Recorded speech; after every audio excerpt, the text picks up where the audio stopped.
la parole de Dieu qui se trouve dans Hébreux chapitre 11, et nous lirons le verset 30 et 31. Hébreux 11, 30 et 31. Et il est écrit, c'est par la foi que les murailles de Jéricho sont tombées après que le peuple en avait fait le tour pendant 7 jours. C'est par la foi que Rahab, la prostituée, n'est pas morte avec les non-croyants, parce qu'elle avait accueilli les espions avec bienveillance. Que le Seigneur bénisse sa parole dans le cœur de chacun d'entre nous. Je laisse la place au pasteur qui va nous rompre le pain de vie. Je vous souhaite un bon sabbat aussi. Je vous rappelle donc l'annonce qui a été faite concernant la collecte pour Mayotte. Nous continuons à récolter maintenant donc des produits d'ordre soit nourriture ou autre, surtout ça, parce que les vêtements, actuellement, c'est un petit peu saturé pour partir. Donc, accent peut-être sur ce qui est hygiène, effets scolaires, cahiers, stylos ou autre, et puis surtout donc produits alimentaires. Tout ça, c'est bienvenu. Et vous voyez avec Lucie tout à l'heure, je crois qu'on a lu, on a donné les informations concernant la permanence. Donc, les créneaux d'horaire, vous pouvez venir et apporter tout ça. D'accord ? Une petite annonce avec Jessica. Jessica, oui. Demain pour les jeunes à 9h. Les jeunes, tous jeunes confondus ou...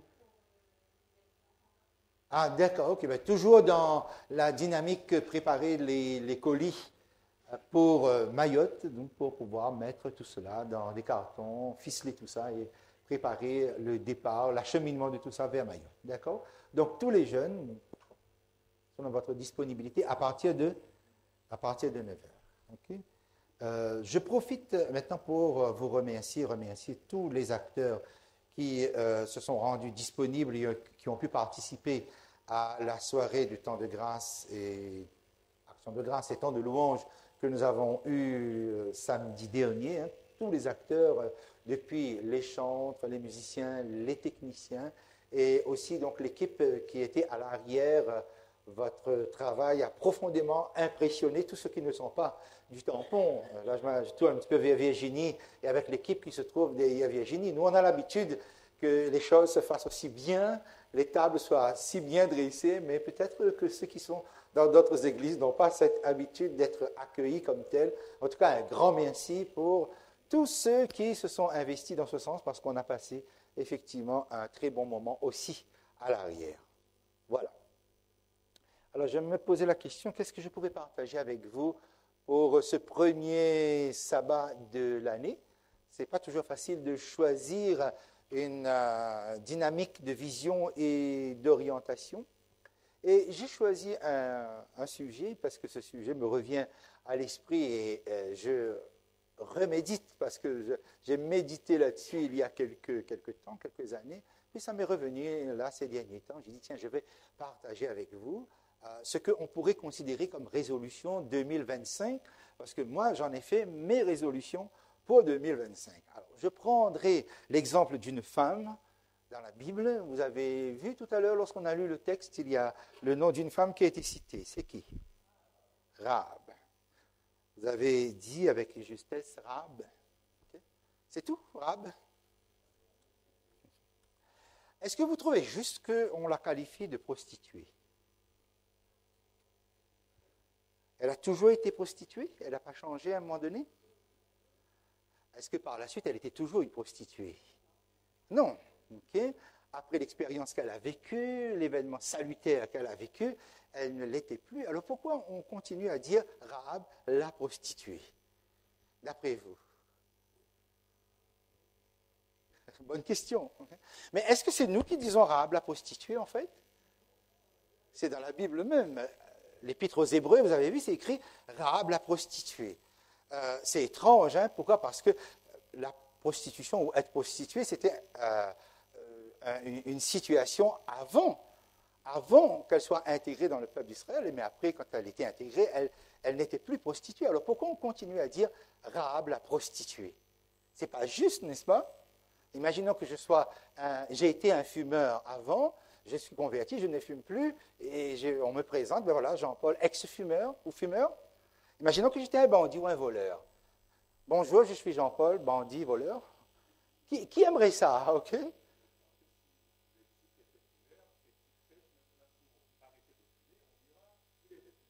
Il était. Mais nous, on ne dit pas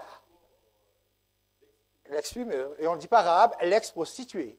D'ailleurs, ce n'est pas gratifiant, on est d'accord avec ça, hein? De dire ex-prostituée, de garder le passé. Et il serait bon d'essayer de comprendre pourquoi nous avons ce qualificatif qui reste, mais pas seulement dans le texte de Hébreux chapitre 11, dans un autre texte aussi, Jacques, qui en parle aussi, mentionne ce qualificatif-là. D'abord, revenons à Josué, chapitre 2, c'est-à-dire allons-y dans le texte de base qui nous donne l'expérience, l'épisode, parce que ça vaut la peine. Nous avons là une femme qui me surprend, c'est-à-dire que si elle était un homme, ça m'aurait surpris aussi. Hein? C'est-à-dire, je suis surpris de voir chez quelqu'un autant de qualités. Cette femme a 7 qualités. Le Saint-Esprit a figé 7 qualités de cette femme qui est encore prostituée, qui est encore dans cet état de prostitution, 7 qualités qui ressortent de là et qui pourraient être inspirants pour nous qui démarrons une nouvelle année, afin que nous puissions aussi prendre des résolutions, au moins 7 nouvelles résolutions ou confirmations de résolutions pour l'année 2025. Alors revoyons ça, hein, le contexte, vous savez, Josué qui est un homme de vision, verset 1er, chapitre 2, fils de Nun, fait partir secrètement. Secrètement, ça veut dire en silence. Forcément, quand vous mettez en place un service d'espionnage, ben justement, ce n'est pas connu. On ne peut pas savoir, tout est fait, l'efficacité du service vient du fait que justement, c'est secret. Donc, c'est un service secret. Il fit partir secrètement de Sittim 2 espions en leur disant, allez examiner le pays, en particulier Jéricho. Ils partirent et ils arrivèrent dans la maison d'une prostituée qui se nommait Rahab, et ils y couchèrent. Vous voyez qu'il y a là donc l'accueil. Ce n'est pas dit qu'elle savait qu'elle allait accueillir tout un plan de Dieu, mais elle accueille ces 2 espions-là. Et voilà, au verset 2, ça aurait dû nous parler. Hein, on dit au roi de Jéricho, voici des hommes d'entre les enfants d'Israël sont arrivés ici cette nuit pour explorer le pays. Qu'est-ce qui ne va pas? Qu'est-ce qui frappe tout de suite? Oui, c'est-à-dire, normalement, on met en place un service secret, un service d'espionnage, ça n'aurait pas dû être connu. Mais Jéricho a un système d'information efficace et redoutable qui fait qu'eux-mêmes, ils ont des contre-espions. C'est-à-dire, vous avez le contre-espionnage. Ça a toujours existé dans la géopolitique et les conflits entre nations. Hein. On envoie des espions, comme la Russie qui envoie aux États-Unis, les États-Unis qui espionnent l'Europe, l'Europe qui espionne la Russie, etc. Voilà. Mais normalement, on ne sait pas, sauf si, à notre tour, notre contre-espionnage est très redoutable. Mais vous remarquez, dans Jéricho, leur système d'information est très efficace. Les informations qu'ils ont est très précis, vous avez vu, et exact aussi. Il y a des hommes d'entre les enfants d'Israël qui sont arrivés quand? Cette nuit. Pourquoi? Explorer le pays. Ils connaissent tout. Vous voyez, l'efficacité, c'est pour vous dire à quel point le système d'information est bien rodé. Et alors, le roi de Jéricho, l'information ne s'arrête pas là, l'information exacte, envoya dire à qui? À Rahab. Donc, ça veut dire qu'il savait aussi où étaient cachés, où se trouvaient les 2 espions. Fais sortir les hommes qui sont venus chez toi, qui sont entrés dans ta maison, car c'est pour explorer tout le pays qu'ils sont venus. Voilà, tout ça est dit avec précision et avec exactitude. Et là, nous allons avoir apparaître la première qualité de Rahab, de cette femme. Okay? Alors, il faut savoir que elle pouvait loger des personnes parce qu'en fait, elle tenait une auberge. Anciennement, les prostituées tenaient aussi des maisons d'accueil et où les gens pouvaient payer pour dormir, passer la nuit et ensuite repartir.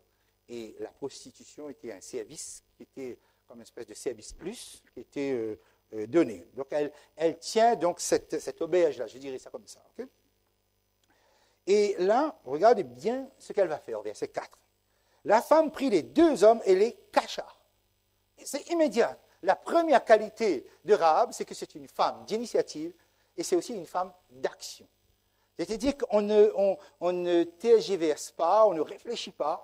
Immédiatement, elle a déjà décidé qu'est-ce qu'elle fera femme d'initiative, elle prend l'initiative et elle agit. Ça, c'est la première qualité.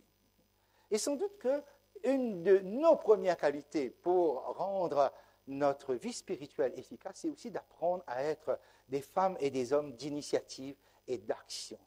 Bien souvent, nous prenons trop de temps, nous traînons avec les choses, trop de tergiversations, de réflexions, et finalement, on ne fait rien. Là, ce qu'elle nous montre, c'est l'action immédiate. Pourquoi? Parce qu'il y a quelque chose qui est en jeu. Et c'est ça qui va mobiliser toutes ses forces dans cette affaire. Elle prit les hommes, elle cache, et elle dit, « Il est vrai que ces hommes sont arrivés chez moi, mais je ne savais pas d'où ils étaient. Et comme la porte a dû se fermer de nuit, ces hommes sont sortis, j'ignore où ils sont allés. Hâtez-vous de les poursuivre et vous les atteindrez. » Elle les avait fait monter sur le toit, elle les avait cachés sous des tiges de lin qu'elle avait rangées sur le toit. Est-ce qu'elle a dit quelque chose de vrai? Est-ce que c'est vrai ce qu'elle a dit? Ce n'est pas vrai. Nous avons ici ce qu'on appelle l'éthique chrétienne. C'est quoi l'éthique? C'est quand vous avez un choix entre le mal et le pire. Vous savez, quand vous avez un choix entre le bien et le mal, qu'est-ce que vous choisissez en tant que chrétien? Le bien. Si vous avez un choix entre le bien et le bien, qu'est-ce que vous choisissez? Le meilleur des deux. D'accord. Mais si vous avez un choix entre le mal et le mal, qu'est-ce que vous choisissez que vous ne pouvez pas faire autrement? Il y a bien là-dedans quelque chose qui est mal et quelque chose qui est pire. Alors, réfléchissons et je vais vous dire quelque chose qui peut-être pourrait vous surprendre. Si je vous pose la question, est-ce qu'un chrétien peut mentir? Non, il ne peut pas mentir. Dans quel cas Dieu peut accepter une non-vérité? Dans le cas de Rahab, par exemple. C'est ça qu'on appelle l'éthique. C'est que quelquefois, votre choix ne se fait pas entre le bien et le mal, mais se fait entre le mal et le pire. Et vous devez choisir le mal. Et qu'est-ce qui est mal? Mal, c'est mentir, mais qui est acceptable dans le sens haut. Imaginons qu'il y a un jeune de l'Église qui a mal tourné, qui a vraiment mené la vie dure à l'Église, insolent, blasphémateur, maltraitant ses parents, etc. Et il tourne vraiment mal. Et un jour, voilà, il est poursuivi par des malfrats, par des scélérats qui en veulent à sa vie. Okay? Et il arrive jusqu'à chez vous, il a reçu déjà des coups, il entre chez vous, ok, et tu cachez-moi parce que je vais mourir si on m'attrape. Ok? Ben, vous le cachez. Okay? Même s'il vous a fait bien mal, ok, mais vous le cachez. Et ce qui arrive, là, les agresseurs qui arrivent, ils disent, est-ce qu'un tel est caché chez vous? Qu'est-ce que vous allez dire? Vous allez dire? Eh bien non. Est-ce que vous dites la vérité ou vous mentez? Vous ne dites pas la vérité. Allez, je ne vais pas dire mentir. Est-ce que c'est une vérité ou c'est une non-vérité? Donc, c'est-à-dire, vous choisissez entre soit il est tué, okay, soit ne pas dire la vérité. Donc, vous choisissez ne pas dire la vérité pour sauver sa vie. C'est le seul cas où Dieu accepte que nous ne disions pas la vérité parce que cette vérité-là va nuire à quelqu'un. C'est ce qu'on appelle l'éthique chrétienne. Il faut choisir. Lorsque j'étais au Rwanda, on s'est retrouvé dans des cas comme ça. C'est-à-dire donc des Hutus qui poursuivaient un Tutsi, qui se cachaient dans une maison, et ils savaient ou ils imaginaient qu'il était là, et il fallait l'attraper. Alors celui qui est la femme qui était là a dit non, il n'est pas chez moi, je ne sais pas du tout. Elle était chrétienne, mais elle est obligée de dire ça. Parce que si elle dit la vérité, l'autre meurt. Donc elle est obligée de choisir le moindre, si vous voulez, le moins pire. C'est mal de mentir, mais on ne peut pas faire autrement, parce que la vie de quelqu'un est en jeu. Donc Rahab est dans cette situation-là. Je le répète, est-ce que mentir c'est bien? Non, mentir c'est mal. On est d'accord. Mais quand il faut sauver une vie, vous ne pouvez pas donner la vérité.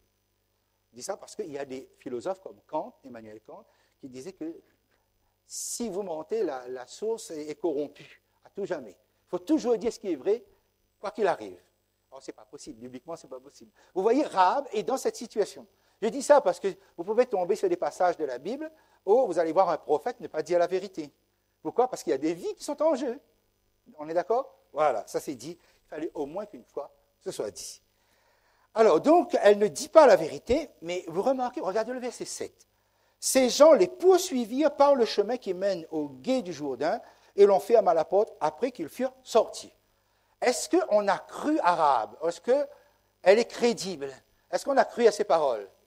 Et vous voyez, c'est une prostituée. On aurait pu dire, mais est-ce qu'on peut vérifier? On peut quand même fouiller chez toi? Tu dis ça, mais nous, on a besoin de vérifier. Vous avez remarqué? Ces soldats ne vérifient pas. Pourquoi? Parce que quand Rahab dit quelque chose, elle est convaincante. C'est une femme de communication. Quand elle communique, vous n'avez pas besoin de vérifier. Et il y a des orateurs, il y a des personnes qui sont comme cela. Et ils disent quelque chose, ils sont crédibles, vous n'avez pas besoin de vérifier. Vous croyez à ce qu'ils disent. Et deuxième qualité de Rahab, donc, elle est une femme convaincante. Elle est une femme qui sait communiquer. Et sa façon de communiquer fait que les soldats vont exactement dans la direction qu'elle a recommandée. Incroyable. Ça, c'est la deuxième qualité. C'est-à-dire que vous savez, quand vous êtes une personne d'action, votre communication est convaincante. C'est-à-dire, si vous faites précéder votre communication de l'action, c'est-à-dire, si l'action vient avant la communication, vous êtes convaincant. Mais si vous faites que communiquer sans agir, vous n'êtes pas convaincant. Est-ce que vous voyez ce que je veux dire? Quand vous agissez dans quelque chose et que vous en parlez, vous êtes convaincant. Vous êtes éloquent. Pourquoi? Parce qu'il y a une action qui alimente votre parole. Ça, c'est ce que cette femme nous montre. Deuxième qualité. Déjà pas mal. Hein? On continue. Le verset 8. Avant que les espions se couchassent, Rahab monta vers eux sur le toit et leur dit, « L'Éternel, je sais, vous a donné ce pays. La terreur que vous inspirez nous a saisis, et tous les habitants du pays tremblent devant vous, car nous avons appris comment à votre sortie d'Égypte, l'Éternel a mis à sec devant vous les eaux de la mer Rouge, et comment vous avez traité les deux rois des Amoréens au-delà du Jourdain, Sihon et Og, et que vous avez dévoués par interdit. » Rahab est au courant de cette information-là. Elle n'est pas la seule à être au courant. Vous savez, si vous prenez un instant avec moi, tournez quelques pages de votre Bible en avant, Deutéronome, le chapitre 2 et le verset 25. Dieu dit quelque chose pour préparer le terrain, pour préparer le chemin de la conquête justement de Canaan. Deutéronome chapitre 2, verset 25. Vous l'avez? C'est sous les yeux. Alors attention, je vais lire. Regardez ce que Dieu dit. « Je vais répandre dès aujourd'hui la frayeur et la crainte de toi sur tous les peuples qui sont sous le ciel, et au bruit de ta renommée, ils trembleront et seront saisis d'angoisse à cause de toi. » C'est Dieu qui avait répandu l'information pour causer une terreur, une frayeur, quelque part un genre de terrorisme, chez toutes ces nations-là. Ils avaient l'information et ils tremblaient. Ils avaient peur. Pourquoi? Parce qu'Israël était là à la porte. Mes amis, Rahab a la même information. Mais vous avez vu comment elle gère cette information-là? Elle va utiliser cette connaissance, non pas pour trembler, mais pour sauver. Non seulement elle-même, mais l'ensemble de sa famille. Troisième qualité de Rahab, la gestion de la connaissance d'une information. Il y a des choses que nous savons. Qu'est-ce que nous faisons de nos connaissances? Comment nous gérons nos connaissances? L'humanité tremble lorsqu'ils entendent tout ce qui se passe et ils sont dans la crainte d'une guerre nucléaire, de la Troisième Guerre mondiale, etc. Nous savons ce qui va se passer. Nous devons avoir une gestion sage de la connaissance que nous avons. Nous n'avons aucune crainte, si ce n'est la crainte de l'Éternel. Apocalypse chapitre 14, le verset 7. Craignez Dieu et voilà. C'est notre seule crainte. Nous n'avons rien à craindre de ce monde. Et Rahab est cela. Quelle que soit la menace que vous représentez, quel que soit le danger que vous représentez, Rahab n'a pas peur. Elle gère la connaissance différemment. Donc, la crainte, elle peut occasionner la paralysie, c'est-à-dire vous ne pouvez que attendre ce qui va survenir et vous êtes terrassé avec, ou bien cela chamboule, mobilise vos énergies. Et c'est ce qu'il faut. C'est-à-dire qu'il faut qu'une connaissance répandue par Dieu et qui arrive jusqu'à vos oreilles, votre cœur, votre esprit, mobilise votre énergie pour le meilleur. Parce que pour les habitants de Jéricho, c'est pour le pire. D'accord? Comment on gère l'information? Troisième qualité de Rahab. Allons-y vers la quatrième, verset 11. Nous avons appris, nous avons perdu courage, et tous nos esprits sont abattus à votre aspect. car c'est l'Éternel, votre Dieu, qui est Dieu en haut dans les cieux et en bas sur la terre. Qu'est-ce qu'elle fait? Témoignage, et elle fait une confession. Elle fait une profession de foi. N'oublions pas qu'on est en train de parler d'une prostituée. Hein? Ça fait quand même beaucoup de qualité. Une prostituée qui témoigne du seul vrai Dieu, le Tout-Puissant, qui règne en haut et qui règne en bas sur la terre. Okay? Et quand bien même nous sommes effrayés, écrasés par la crainte, mais elle est en train de confesser ce Dieu-là. Donc, qu'est-ce que ça veut dire? Vous savez, Rahab était convertie. Il fallait juste attendre le moment, l'occasion où cette conversion s'extériorise. Pourquoi je vous dis ça? Parce que vous savez, il y a actuellement beaucoup de gens qui sont déjà convertis. Lorsque nous aurons le dernier cri, on appelle le cri de minuit, hein, c'est-à-dire l'extension de la pluie de l'arrière-saison dans le monde et que Dieu va moissonner. Mais il moissonne quoi? Il moissonne des cœurs déjà convertis. Il faut juste l'occasion qui permette l'extériorisation de la foi ou de la conversion interne de ces personnes-là. C'est comme ça que les choses vont se passer. C'est pourquoi, à la fin, des millions d'âmes vont accepter Jésus et qu'on ne va même pas comprendre, nous, mais comment s'est déroulé le processus. Parce que Rahab est déjà transformée avant la venue des espions. Les espions lui donnent l'occasion de pouvoir extérioriser tout ça et de pouvoir concrétiser l'acceptation de ce Sauveur. Elle ne fait plus que confesser maintenant. Et c'est sa profession de foi, c'est son baptême, si vous voulez. Okay? Ça, c'est sa quatrième qualité. Vous pouvez me redire quelle est la première qualité? Une femme d'action et d'initiative. Okay? Deuxième qualité, elle communique et elle est convaincante. On ne lui demande pas, prouve-moi ce que tu dis là, je vais fouiller moi pour voir si tu dis vrai. Non, elle parle, on suit. Et ça ne va pas s'arrêter là, ça va reprendre. Troisième qualité, la façon dont elle gère les connaissances, dans le sens le plus mobilisateur des forces pour le salut. Pas seulement d'elle, mais aussi des autres. Quatrième, le témoignage et la profession de foi. Okay? Elle confesse le vrai Dieu. C'est son baptême. N'oubliez pas, c'est une prostituée. C'est quand même beaucoup. Alors, le verset 12. Et maintenant, je vous prie, jurez-moi par l'Éternel, que vous aurez pour la maison de mon Père la même bonté que j'ai eue pour vous. Vous voyez, le mot bonté, c'est un mot qui, dans l'Ancien Testament, c'est le mot resed, ce mot dans l'Ancien Testament est utilisé que pour Dieu. C'est le langage de Dieu. Lorsque Dieu met en place une alliance avec les pécheurs, avec un peuple, on utilise le mot resed.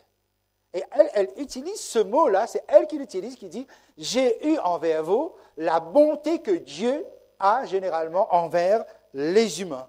Elle parle le langage de Dieu, c'est-à-dire c'est le langage spirituel. Verset 13, « Donnez-moi l'assurance que vous laisserez vivre mon père, ma mère, mes frères, mes sœurs et tout ce qui leur appartiennent, et que vous nous sauverez de la mort. » Mes amis, qu'est-ce qu'elle est en train de faire ici? Elle est en train d'intercéder. Mais dites-moi, ses parents sont encore vivants? Non? Ben oui, pourquoi? Parce que c'est écrit. L'assurance que vous laisserez vivre qui? Mon père, ma mère, mais aussi mes sœurs. Non, mais il y a quelque chose qui manque. Mes frères. Mais moi, je me pose une question. Mais où ils sont ces gens-là? Oui, c'est écrit là. À moi, c'est que dans la Bible, mais c'est écrit? C'est écrit, ok. Donc il a des frères. Mais où sont ses frères? Où sont ses parents? Est-ce que son père ne pouvait pas prendre cette initiative-là? Ils sont là. Ils devront être dans la même maison pour pouvoir être sauvés. C'est Rahab qui prend cette initiative. C'est Rahab qui intercède. C'est Rahab qui sauve. Et c'est une femme, n'oubliez pas. Oui, elle a le rôle. Oui, dans sa spiritualité, elle joue le rôle de Jésus. Elle est à l'image de Jésus. Elle est à la ressemblance de Jésus.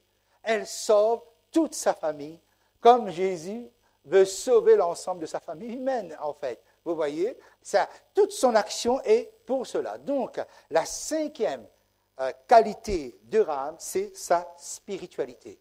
non seulement elle a une profession de foi extraordinaire alors qu'elle est dans un milieu païen et que sans doute l'image ou la réputation est loin d'être des plus glorieuses, mais c'est quelqu'un qui est profondément spirituel. Les amis, j'ai été étonné de voir que les quelques prostituées avec qui j'ai été en contact, en rapport avec la parole de Dieu bien sûr, avec lesquelles j'étais en contact, ce sont des femmes extrêmement spirituelles.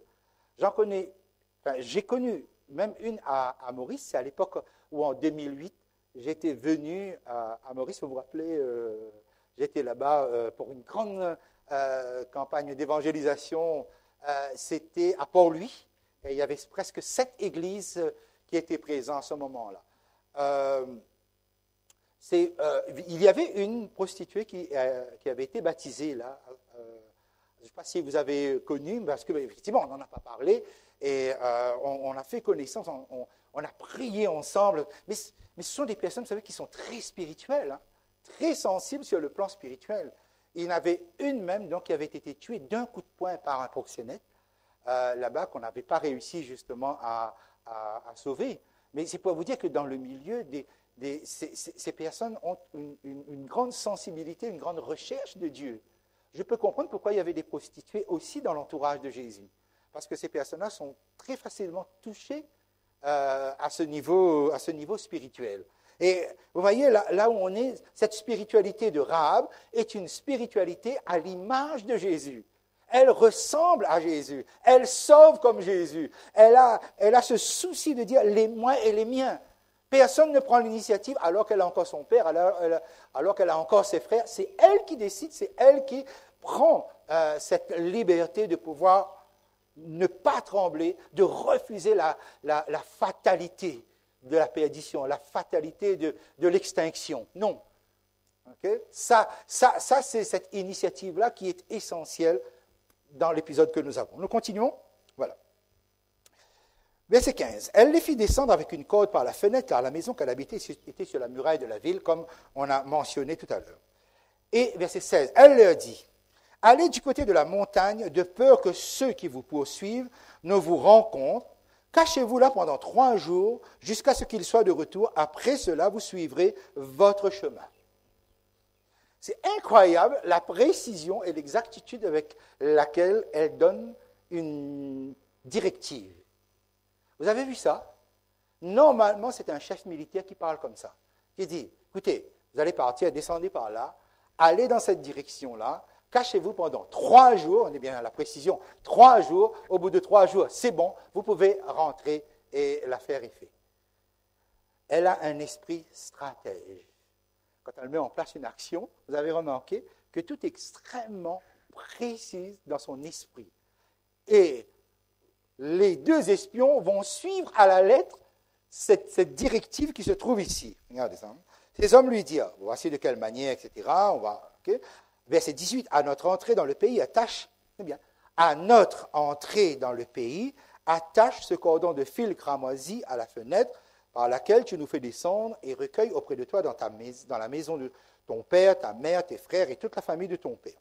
Puis, tout ça, ok. Verset 22, ils partirent et arrivèrent à la montagne où ils restaient 3 jours jusqu'à ce que ceux qui les poursuivaient fussent de retour. Ceux qui les poursuivaient les cherchèrent par tout le pays, mais ils ne les trouvèrent pas. Autrement dit, les 2 espions ont suivi avec précision ce que Rahab leur avait dit dans la stratégie de la fuite, c'est-à-dire comment éviter de se faire attraper et du coup donc de se faire tuer. Cette femme, c'est incroyable. Okay? Les 2 espions lui disent quelque chose. À quel moment il fallait attacher le cordon de fil cramoisi? À quel moment?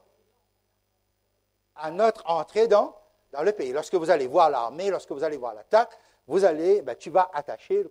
Et quand est-ce qu'elle l'a fait, elle? Verset 21.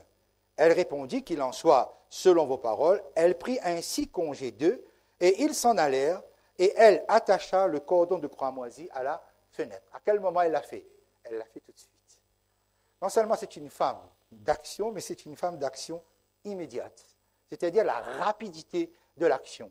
On lui dit de faire, au moment où elle voit l'armée devenir un danger en face, l'armée d'Israël, quand les espions sont partis, elle le fait tout de suite. Mes amis, vous avez vu ces qualités?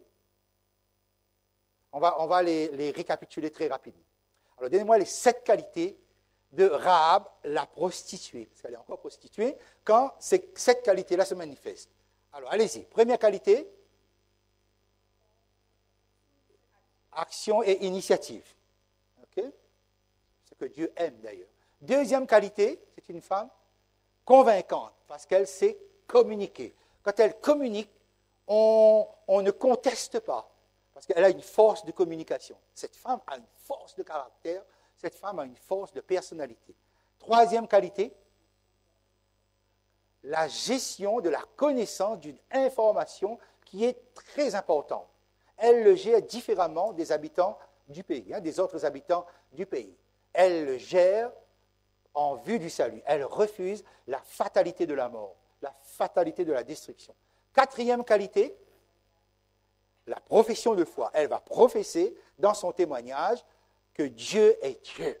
Et c'est ce Dieu-là qu'elle accepte. Cinquième qualité, oui, je viens d'entendre, oui, la spiritualité. Mais ce n'est pas n'importe quelle spiritualité.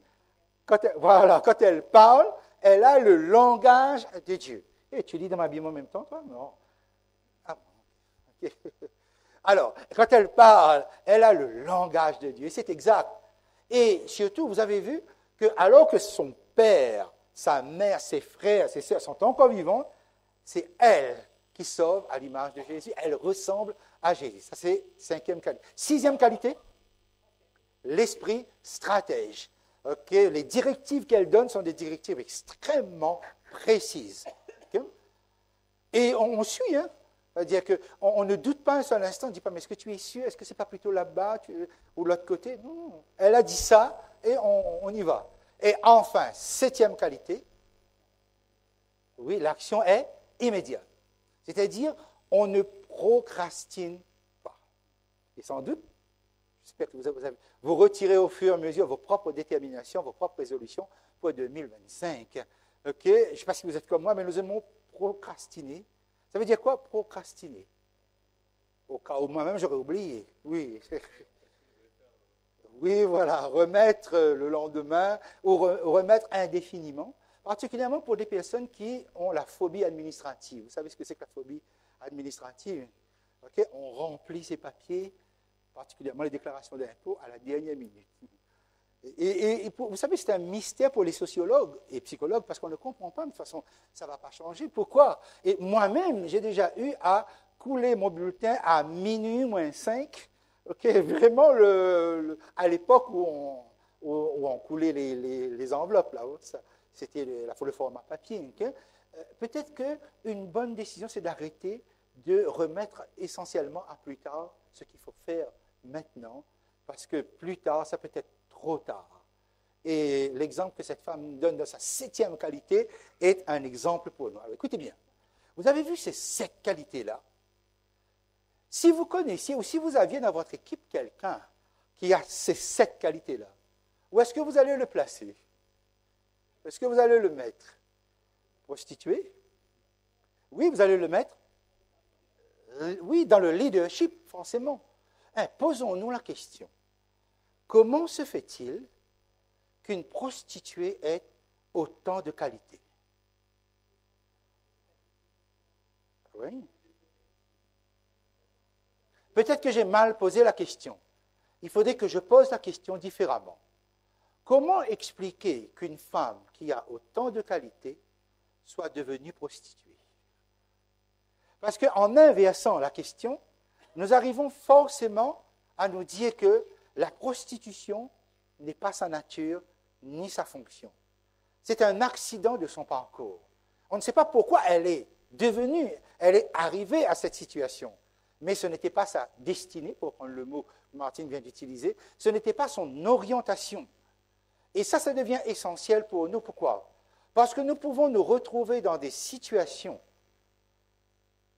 que nous n'avons pas choisies et qui n'étaient pas les nôtres. Mais on s'y retrouve par accident de parcours. Ce n'était pas votre orientation. Mais alors que vous avez tant de qualités que Dieu voudrait exploiter et utiliser, malgré toutes ces qualités-là, vous vous retrouvez en situation compliquée, avec une réputation qui peut être ternie. Mais vous remarquez qu'aucune de ces qualités n'est obscurcie, n'est effacée du fait qu'elle soit une prostituée. Comme si quelque part, ces qualités transcendent cette fonction dans laquelle elle se trouve. Comme si que quand elle parle, quand elle commence à parler, on ne voit plus une prostituée. On voit quelqu'un avec des qualités. Et c'est peut-être la plus grande bénédiction que je pourrais vous souhaiter pour cette année 2025. Parce que nous avons des défauts qui nous sont tombés par accident, qui n'étaient pas de notre ressort, qui n'étaient pas de notre nature, qui n'étaient pas de notre situation. On s'y retrouve par un concours, par un ensemble de circonstances. Autrement dit, donc, cette situation, ce défaut, je vais l'appeler comme tel, ne va pas entacher la beauté de sa personnalité, ni la force de sa personnalité, ni sa spiritualité qui s'exprime à la manière de Jésus, qui s'exprime avec la couleur de Jésus.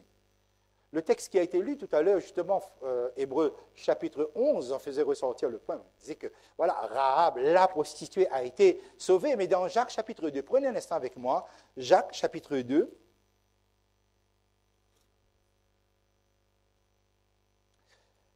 Jacques chapitre 2, le verset 25. Alors, qu'est-ce que nous lisons ici? Jacques chapitre 2, verset 25. Rahab, et quoi après qui suit? Rahab, est-ce que c'est juste? Est-ce qu'elle était encore prostituée? Alors pourquoi la qualifier de prostituée? Rahab, la prostituée, ne fut-elle pas également justifiée par les œuvres lorsqu'elle reçut les messagers et qu'elle les fit partir par un autre chemin? Il y a un autre endroit où Rahab est cité. On va le regarder ensemble dans Matthieu chapitre 1er. Je vous posais la question tout à l'heure. Si vous aviez quelqu'un comme Rahab avec toutes ces qualités, tout ce potentiel, toute cette puissance, cette force de la personnalité qui s'exprime, où est-ce que vous l'auriez placé? Les amis, elle parle comme un chef militaire. Napoléon n'aurait pas pu parler mieux que ça dans toute sa stratégie de la conquête de l'Europe. Quand elle parle, elle convainc, elle influence, elle irradie de toute sa personne et on finit par effacer ce titre de prostituée. C'est l'homme, quand il écrit, et pourquoi le Saint-Esprit a voulu maintenir ce qualificatif qui n'est pas glorieux. Dans Matthieu chapitre 1er, regardez cette généalogie de Jésus. Okay. Et considérons un instant cette affaire-là. Vous avez toute la généalogie qui part d'Abraham jusqu'à Jésus, jusqu'à Joseph, jusqu'à Jésus. Le verset 5. Salmon engendra Boaz de Rahab, Boaz engendra Obed de Ruth, Obed engendra Isaïe, Isaïe engendra David, le roi David engendra Salomon de la femme d'Uri. Engendra Salomon de la femme d'Uri. Comment il s'appelle cette femme-là? La femme d'Uri. Les enfants, vous savez, comment elle s'appelle? Bathsheba. Pourquoi pour toutes les femmes, on a donné leur prénom, leur nom, et quand il s'agit de Bathsheba, on dit quoi? Ben, si vous dites la femme d'Uri, tout de suite, à quoi on pense? Ben, oui, l'adultère, le meurtre, et tout ça, vous voyez, tout de suite on dit, mais ce n'était pas la femme légitime, c'est un vol que David avait fait. Donc, en disant ici, le roi David engendra Salomon de la femme d'Uri au lieu de dire Bathsheba, c'est de mettre en avant le péché de David. Okay? Ça met en relief, on fait ressortir cela. Donc, quand la Bible fait ressortir quelque chose dans la généalogie de Jésus, ça y va. Mais regardez par exemple le verset 5, Salmon engendra Boaz de Rahab. Et qu'est-ce qu'il manque ici? Et que la Bible nous a habitués dans l'ensemble des autres références à Rahab. Qu'est-ce qui manque? La prostituée. La seule fois où on ne dit pas Rahab, la prostituée, c'est dans la généalogie de Jésus. Réfléchissons donc à cela. Pour quelle raison? Mes amis, cette femme n'était pas destinée à être une prostituée. Elle était destinée à être une princesse. Elle était destinée à être une reine qui donne au monde des rois. Dieu l'a pris et l'a placée dans la lignée royale, et elle est une ascendante du plus grand roi qu'on a eu en Israël, c'est-à-dire David. Mais vous remarquez, elle n'a pas seulement permis la naissance du grand roi David, dans la suite de la généalogie, dans la conclusion de cette généalogie, cette femme va donner le roi des rois, va donner au monde, elle va participer dans cette lignée généalogique, elle va participer à la naissance du roi des rois, Jésus. Mes amis, une femme comme cela, Dieu ne pouvait que le mettre dans la lignée royale parce que c'était ça sa place et pas la prostitution. Sa vraie place lui a été restituée. Cette femme, c'était une princesse, c'était une reine, la plus grande sans doute que la terre eût portée, avec autant de qualité. Alors j'aimerais vous dire ceci. Vous savez où est votre place? Il est possible qu'en cette fin de l'année 2024, c'est fini, mais on va parler comme si on était fin 2024. Okay?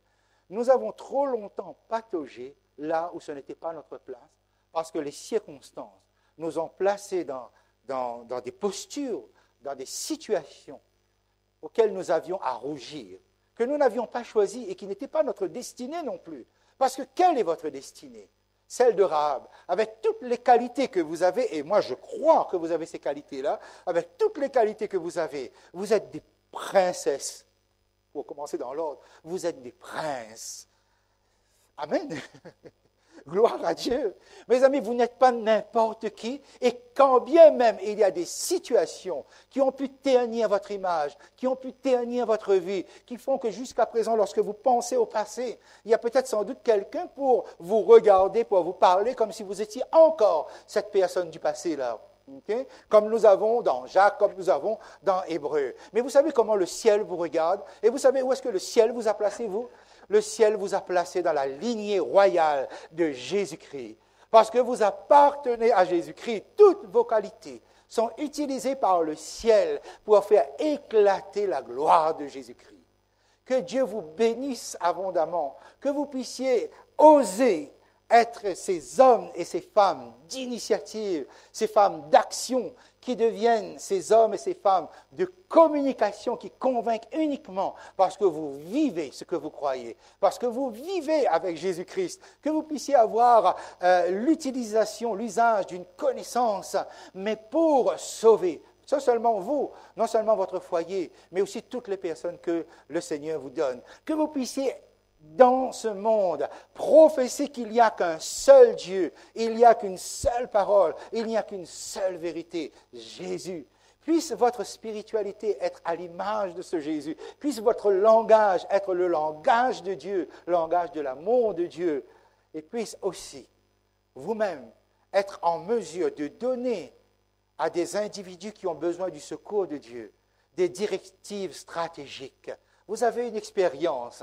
Sans doute, nous ne sommes pas parfaits et jamais nous ne saurions avec une telle précision dire aux gens où il faut mettre les pieds. Mais si vous leur montrez Jésus-Christ, vous saurez leur dire où il faut mettre les pieds et où il faut éviter. Ayez cet esprit stratégique qui permet aux gens d'être sauvés, de prendre la fuite loin de l'adversaire. Et enfin, commencez maintenant. Ayez la rapidité de l'action. C'est l'immédiateté. En sortant d'ici, que vous soyez de ceux qui attachez tout de suite le cordon de cramoisi à la fenêtre. N'attendez pas que la menace arrive et que cela se voit d'une façon visible, d'une façon audible. Faites-le maintenant. C'est ce que le Seigneur attend de chacun de nous. Amen.